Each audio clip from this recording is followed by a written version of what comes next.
Hello everyone, ఈరోజు వీడియోలో ages అనే కాన్సెప్ట్కి సంబంధించి క్వశ్చన్స్ ఎలా సాల్వ్ చేయాలి అనేది చూద్దాం. సో ఫస్ట్ అసలు ఈ ఏజెస్ అనే కాన్సెప్ట్కి సంబంధించి క్వశ్చన్స్ ఎలా ఇస్తారు ఇప్పుడు ఒకసారి చూద్దాం. నేను ఇక్కడ 5 క్వశ్చన్స్ తీసుకున్నాను. ఈ క్వశ్చన్స్ని సాల్వ్ చేసే విధానాన్ని బట్టి అసలు ఈ క్వశ్చన్స్ వెనుక యాక్చువల్ కాన్సెప్ట్ ఏంటి, ఈ ఏజెస్ అనే టాపిక్ వెనుక యాక్చువల్ కాన్సెప్ట్ ఏంటి అనేది ఒకసారి చూద్దాం. సో ఫస్ట్ నేను తీసుకున్న క్వశ్చన్స్ ఒకసారి గమనించండి. ఫస్ట్ క్వశ్చన్లో a man is 24 years older than his son. In 2 years his age will B twice of his sun. The present age of his son is, అంటే ఒక కండిషన్ ఇచ్చి ఏజ్ కనుక్కోమన్నారు. సెకండ్ క్వశ్చన్ ఒకసారి చూడండి. ఇక్కడ మనకి రేషియో ఆఫ్ ఏజెస్ ఇచ్చారు 4:3 అని, and 6 years తర్వాత ఒక పర్సన్ యొక్క ఏజ్ ఇచ్చారు. అయితే సెకండ్ పర్సన్ ఏజ్ మనం కనుక్కోవాలి. థర్డ్ క్వశ్చన్ కనుక ఒకసారి చూసినట్లయితే ప్రజెంట్ ఏజెస్ ఇచ్చారు 5:4 రేషియోలో ఉన్నాయని, 3 years తర్వాత 11:9 రేషియోలో ఉంటే అప్పుడు ఏజెస్ కనుక్కోమన్నారు. ఫోర్త్ క్వశ్చన్ కనుక ఒకసారి చూసినట్లయితే ఏ, బి అండ్ సి అనే 3 persons ఇచ్చి వాళ్ళ ఏజెస్ మధ్య రిలేషన్ ఇచ్చి వాళ్ళ సమ్ ఆఫ్ ఏజెస్ ఇచ్చి మనల్ని ఒక ఏజ్ కనుక్కోమన్నారు, ఒక పర్సన్ యొక్క ఏజ్. లాస్ట్ క్వశ్చన్ కనుక చూసినట్లయితే present age of father and his sun, అంటే సమ్ ఆఫ్ ఏజెస్ అనేది ఇచ్చారు. 6 years క్రితం వీళ్ళిద్దరు ఏజెస్ మధ్య ఎలాంటి రిలేషన్ ఉంది అనేది ఇచ్చారు. అయితే 6 years తర్వాత ఏజ్ ఎలా కనుక్కోవాలి. సో ఇదంతా ఏజెస్కి సంబంధించిన కాన్సెప్ట్. ఫస్ట్ ఈ క్వశ్చన్స్ ఎలా ఆన్సర్ చేయాలి అనే దానికంటే అసలు ఈ టాపిక్ వెనుకున్న యాక్చువల్ కాన్సెప్ట్ ఏంటో చూద్దాం. సో ఏజెస్ అనే టాపిక్ వెనుక యాక్చువల్ కాన్సెప్ట్ అంటే అది చాలా సింపుల్. ఎలా అంటే ఫర్ సపోజ్ ఇప్పుడు నా ప్రజెంట్ ఏజ్ 20 అనుకుంటే 5 years బ్యాక్ నా ఏజ్ ఏమవుతుంది, 20లో నుంచి 5 తీసేస్తే అంటే 15 years అవుతుంది. అలానే ఇప్పుడు నా ప్రజెంట్ ఏజ్ 20 years అయితే 5 years తర్వాత నా ఏజ్ ఏమవుతుంది, 20కి 5 యాడ్ చేస్తే 25 అవుతుంది. సో ఇదే ఈ ఏజెస్ క్వశ్చన్స్ని సాల్వ్ చేయడానికి ఉన్న కాన్సెప్ట్. కరెంట్ ఏజ్ కనుక ఎక్స్ అయితే, అంటే ప్రజెంట్ ఏజ్ ఎక్స్ అయితే ఎన్ ఇయర్స్ ఎగో అంటే మీనింగ్ ఏంటంటే ఎన్ ఇయర్స్ బ్యాక్ ఏమవుతుంది, ఎక్స్ మైనస్ ఎన్ ఇయర్స్ అవుతుంది. బ్యాక్ అంటే మనం సబ్ట్రాక్ట్ చేయాలి కాబట్టి. అలాగే ఎన్ ఇయర్స్ లేటర్ అంటే తరువాత అని, హెన్స్ అన్నా కానీ ఇదే మీనింగ్ వస్తుంది. సో ఎన్ ఇయర్స్ తర్వాత ఏమవుతుంది, ఇంకో ఎన్ ఇయర్స్ నా ఏజ్కి యాడ్ చేయాలి. ప్రజెంట్ ఏజ్ ఎక్స్ కాబట్టి ఎన్ ఇయర్స్ యాడ్ చేస్తే ఎక్స్ ప్లస్ ఎన్ అనేది వస్తుంది. అండ్ మనని క్వశ్చన్లో ఎన్ టైమ్స్ ది ఏజ్ అని చెప్పిస్తారు. ఇలా ఇచ్చినప్పుడు మనం ఏం చేయాలంటే మన ఏజ్ని ఎంతో మల్టిప్లై చేయాలి. ఎన్ టైమ్స్ అంటే మల్టిప్లికేషన్ చేయడం. అండ్ మన క్వశ్చన్లో ట్వైస్ అనిస్తే దాని మీనింగ్ 2 times అని, థ్రైస్ అనిస్తే 3 times అని. ఇంకొక గుర్తుపెట్టుకోవాల్సిన విషయం ఏంటంటే ఏజెస్ కనుక ఎప్పుడైనా ఒక రేషియోలో ఇచ్చినప్పుడు, అంటే A:B అనే రేషియోలో ఇచ్చినప్పుడు దాని యాక్చువల్ మీనింగ్ ఏంటంటే ఈ ఏజెస్ అనేవి ఏదో ఒక మల్టిప్లికేషన్ ఫ్యాక్టర్తో మల్టిప్లై అయి ఉంటాయి. అంటే ఫర్ సపోజ్ A:B అని కనుక మనకిస్తే దాని యాక్చువల్ మీనింగ్ ఏంటంటే ఆ ఏజెస్లో ఒకటి AX అండ్ ఇంకోటి BX అని దాని మీనింగ్. అంటే ఎక్స్ అనే మల్టిప్లికేషన్ ఫ్యాక్టర్తో ఈ ఏజెస్ అనేవి మల్టిప్లై ఉంటాయి. సో ఇంతే ఫ్రెండ్స్, ఈ పాయింట్స్ కనుక మీరు గుర్తుపెట్టుకుంటే ఈ ఏజెస్ అనే టాపిక్కి సంబంధించిన ఎలాంటి క్వశ్చన్ అయినా మీరు ఈజీగా సాల్వ్ చేయొచ్చు. ఇప్పుడు యాక్చువల్గా నేను తీసుకున్న క్వశ్చన్స్ని ఎలా సాల్వ్ చేయాలో చూద్దాం. సో ఇది నేను తీసుకున్న first question. A man is 24 years older than his son. In 2 years his age will B twice the age of his sun. The present age of his son is. So ఇక్కడ నాకు man age ఎంతో తెలీదు, sun age ఎంతో తెలీదు. So నేను వాళ్ళని represent చేసుకోవడం కోసం ఒక వేరియబుల్ తీసుకున్నా. మ్యాన్స్ ఏజ్ని రిప్రజెంట్ చేయడానికి M అనే వేరియబుల్, సన్స్ ఏజ్ని రిప్రజెంట్ చేయడానికి S అనే వేరియబుల్.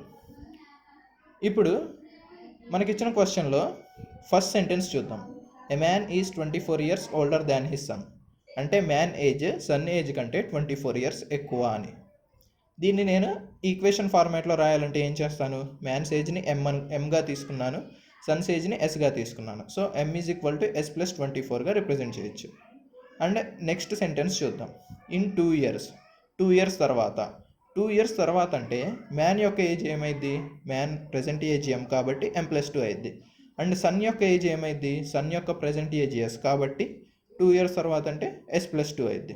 సో చాలామంది ఇక్కడ చేసే మిస్టేక్ ఏంటంటే మ్యాన్ ఏజ్కి 2 years యాడ్ చేస్తారు, బట్ సన్స్ ఏజ్కి 2 ఇయర్స్ యాడ్ చేయరు. అంటే ఇప్పుడు మనం యాడ్ చేస్తే ఆఫ్టర్ 2 ఇయర్స్ అంటే ఇద్దరు ఏజెస్కి ఎఫెక్ట్ అయింది. సో చాలామంది చేసే మిస్టేక్ ఇక్కడ జరుగుతుంది. ఇప్పుడు చూద్దాం. His age will B twice the age of his sun. Twice అంటే 2 టైమ్స్ అని. 2 టైమ్స్ ఏదన్నా n టైమ్స్ అంటే nతో మల్టిప్లై చేయాలని చెప్పి ఇందాక చూసాం కదా, సేమ్ అలాగే 2 టైమ్స్ అంతే మనం 2తో మల్టిప్లై చేస్తాం. సో మ్యాన్ యొక్క ఏజ్ m+2, సన్ యొక్క ఏజ్ s+2. 2 టైమ్స్ కాబట్టి సన్ యొక్క ఏజ్ని నేను 2తో మల్టిప్లై చేశాను. సో ఇప్పుడు ఆల్రెడీ మ్యాన్ యొక్క ఏజ్ సన్ ఏజ్ కంటే 24 ఇయర్స్ ఎక్కువ అని నాకు తెలుసు కదా. సో నేను ఇప్పుడు ఈ m ప్లేస్లో s+24తో రిప్లేస్ చేయొచ్చుగా. ఇలా చేసి ఈ ఈక్వేషన్ కనుక మనం సింప్లిఫై చేస్తే 2s - s అంటే s వాల్యూ మనం కనుక్కోవచ్చు. s value is equal to 24 + 2 అంటే 26, 26 - 4 అంటే 22. సో సన్ యొక్క ఏజ్ ఎంత వచ్చింది? 22 ఇయర్స్ అనేది వచ్చింది.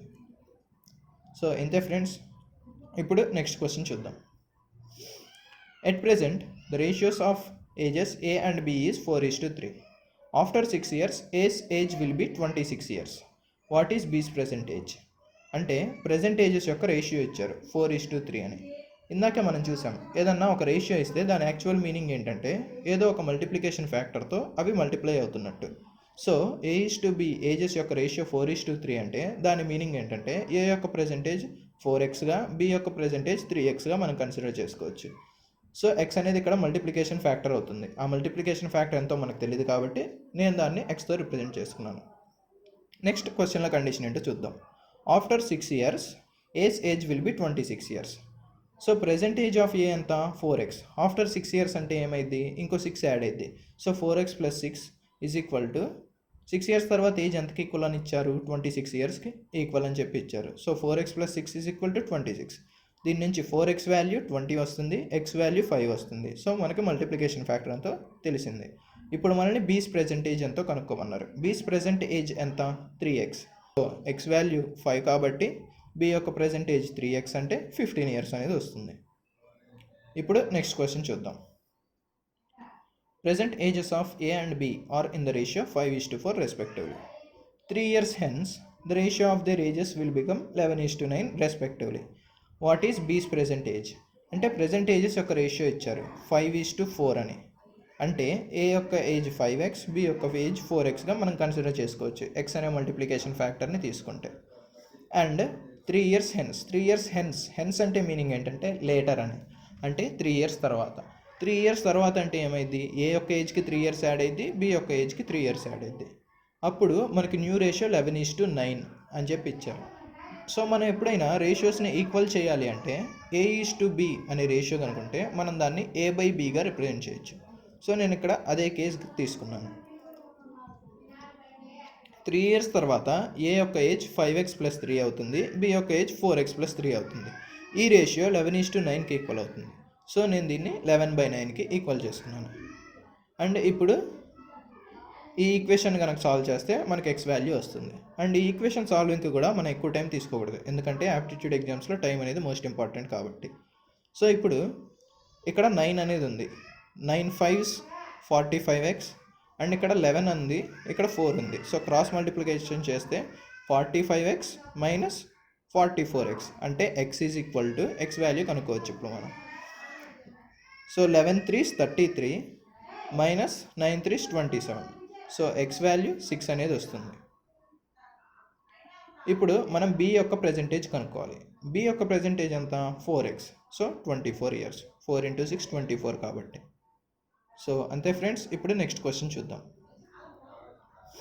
సో ఈ క్వశ్చన్లో కనుక మనకి చూసినట్లయితే A, B అండ్ Cకి మధ్య రిలేషన్ ఇచ్చారు. A is 2 years older than B. 2 years older అంటే B కంటే 2 years పెద్దవాడు అని. సో నేను A ఈజ్ ఈక్వల్ టు B+2గా తీసుకోవచ్చు. Who is twice as old as C అంటే B అనేవాడు C కంటే ట్వైస్ అంటే 2 times అని చెప్పి. So B is 2 times of C. దీన్ని మనం ఎలా రిప్రజెంట్ చేస్తాం? 2 times అంటే 2తో మల్టిప్లై చేస్తాం. So B is equal to 2C. If the total ages of A, B and C be 27 అంటే A + B + C వాల్యూ, వీళ్ళ ముగ్గురు ఏజెస్ వాల్యూ ఇచ్చారు మనకి 27 అని. Then how old is B? ఇక్కడ మన క్వశ్చన్లో B వాల్యూ కనుక్కోమన్నారు. సో ఇక్కడ B వాల్యూ కనుక్కోమన్నారు అండ్ ఇక్కడ మనకి ప్రతి రిలేషన్లో B అనే వాల్యూ ఉంది. సో నేనేం చేస్తానంటే ఈ ఏ వాల్యూని సి వాల్యూని ఇన్ టర్మ్స్ ఆఫ్ బీలో రాసుకుంటా. ఇన్ టర్మ్స్ ఆఫ్ బీలో ఎలా రాసుకోవాలి అంటే ఏ వాల్యూని A is equal to B plus two. So A ప్లేస్లో బీ ప్లస్ టూని రాశాను. అండ్ బీని యాజ్ ఇట్ ఈజ్ అలాగే రాశాను. అండ్ సిని ఇన్ టర్మ్స్ ఆఫ్ బీలో రాయాలి. సి అండ్ బీకి మధ్య రిలేషన్ ఏంటి? B is equal to 2c. So C value ఏమైంది? b/2. సో సి ప్లేస్లో b/2ని రాశాను. ఈ టోటల్ వాల్యూ 27కి ఈక్వల్ అవ్వాలి. అండ్ ఇక్కడ ఎల్సిఎం చేస్తే నాకు వాల్యూ ఏమొచ్చిందంటే 5b + 4 ఈజ్ ఈక్వల్ టు 54 అనే వాల్యూ వచ్చింది. సో 5b వాల్యూ ఏమైంది? 50 అయింది. So b value 10. So b యొక్క ప్రజెంటేజ్ అంతా 10 years. సో ఇప్పుడు మన లాస్ట్ క్వశ్చన్ చూద్దాం ఫ్రెండ్స్. ఇది మన last question. The sum of present ages of a father and his son is 60 years. 6 years ago, father's age was 5 times the age of his son. After 6 years, his son's age will be. So ఈ question చూస్తే కొంచెం పెద్దగా ఇచ్చినట్లుగా అనిపిస్తుంది. ఒకసారి sentence by sentence చూద్దాం. The sum of present ages of a father and his son is 60 years. So నాకు వీళ్ళ ఏజెస్ తెలియదు కాబట్టి నేను ఫాదర్స్ ఏజ్ని ఎఫ్తో రిప్రజెంట్ చేస్తాను, సన్స్ ఏజ్ని ఎస్తో రిప్రజెంట్ చేస్తాను. వీళ్ళిద్దరి సమ్ 60 years అని ఇచ్చారు. So F plus S is equal to 60గా రాసుకుంటాను. 6 years ago. 6 years ago అంటే 6 years back. 6 years back father's age ఏమవుతుంది? ఎఫ్ మైనస్ 6 అవుతుంది. సన్స్ ఏజ్ ఏమవుతుంది? ఎస్ మైనస్ 6 అవుతుంది. సో 6 years ago ఇచ్చిన రిలేషన్ ఏంటంటే father's age was 5 times the age of his son. So father's age అంటే F minus 6 అనేది son's age అంటే S minus 6కి 5 times ఉంటుంది. 5 times ఉంటుంది అంటే మనం ఏం రాస్తాం? 5తో మల్టిప్లై చేస్తాం. సో 5తో మల్టిప్లై చేశాను. అండ్ ఇక్కడ ఈ ఎఫ్ ప్లేస్లో ఇక్కడ ఎస్ ఉంది అండ్ ఇక్కడ ఎఫ్ ఉంది. సో 2 వేరియబుల్స్ని సాల్వ్ చేయడం కంటే ఏదన్నా ఒక వేరియబుల్ని సాల్వ్ చేయడం సింపుల్. కాబట్టి నేను ఇక్కడ ఏం చేస్తానంటే ఈ టోటల్ ఈక్వేషన్ని ఇన్ టర్మ్స్ ఆఫ్ 1 వేరియబుల్లో రాసుకుంటా. అంటే ఎఫ్ని ఇన్ టర్మ్స్ ఆఫ్ ఎస్లో రాసుకుంటా. ఈ రెండింటి మధ్య రిలేషన్ నాకు తెలుసు, F plus S is equal to 60 కాబట్టి. సో ఫాదర్స్ ఏజ్ ఏం రాయొచ్చు? 60 మైనస్ ఎస్గా రాయొచ్చు. సో నేను ఇక్కడ ఫాదర్స్ ఏజ్ ప్లేస్లో 60 మైనస్ ఎస్ తీసుకున్నాను. ఇప్పుడు ఈ ఈక్వేషన్ సాల్వ్ చేస్తే నాకు సన్స్ ఏజ్ అనేది వస్తుంది. సో మైనస్ ఎస్ ఇటు వస్తే ప్లస్ ఎస్ అవుతుంది. So 6s. ఇక్కడ 54 + 30 అంటే 84 అనే వాల్యూ వస్తుంది. సో సన్స్ ఏజ్ ఏమవుతుంది? 14 years అనే వాల్యూ వచ్చింది. అదేంటి? సన్ యొక్క ప్రజెంటేజ్. మనల్ని క్వశ్చన్లో అడిగింది ఏంటి? After 6 years his Sons age will B.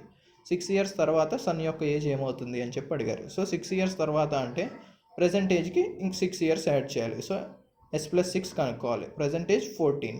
So 14కి 6 years add చేస్తే 20 years అనే వాల్యూ వస్తుంది. సో ఈ ఏజెస్ అనే కాన్సెప్ట్కి సంబంధించి యాక్చువల్ కాన్సెప్ట్ని అండ్ కొన్ని క్వశ్చన్స్ని ఎలా సాల్వ్ చేయాలి అనేది ఈ వీడియోలో చూసాం కదా. మీకు ఈ టాపిక్కి సంబంధించి ఇంకేమైనా డౌట్స్ ఉంటే మేము కింద డిస్క్రిప్షన్లో ఒక లింక్ ప్రొవైడ్ చేశాము. ఆ లింక్ ద్వారా ఈ టాపిక్కి సంబంధించి ఇంకొన్ని ప్రాక్టీస్ క్వశ్చన్స్ ఇవ్వడం జరిగింది. మీరు వాటిని డౌన్లోడ్ చేసి ప్రాక్టీస్ చేసుకోవచ్చు. అండ్ మీకు అలాంటి డౌట్స్ కనుక రైజ్ అయితే కింద కామెంట్ బాక్స్లో మెన్షన్ చేయండి, లేదా మా అఫీషియల్ ఎఫ్బి పేజ్ లింక్ డిస్క్రిప్షన్లో ప్రొవైడ్ చేశాము. ఆ పేజ్కి మీరు డైరెక్ట్గా మెసేజ్ అయినా చేయొచ్చు. That's it friends. ఈ వీడియో కనుక మీకు నచ్చినట్లయితే లైక్ చేయండి. మీ ఫ్రెండ్స్ ఎవరికైనా యూజ్ అవుతుందనుకుంటే షేర్ చేయండి. ఇలాంటి మరెన్నో వీడియోస్ కోసం మా హెక్సాగాన్ ఛానల్ని సబ్స్క్రైబ్ అవ్వండి. Thank you.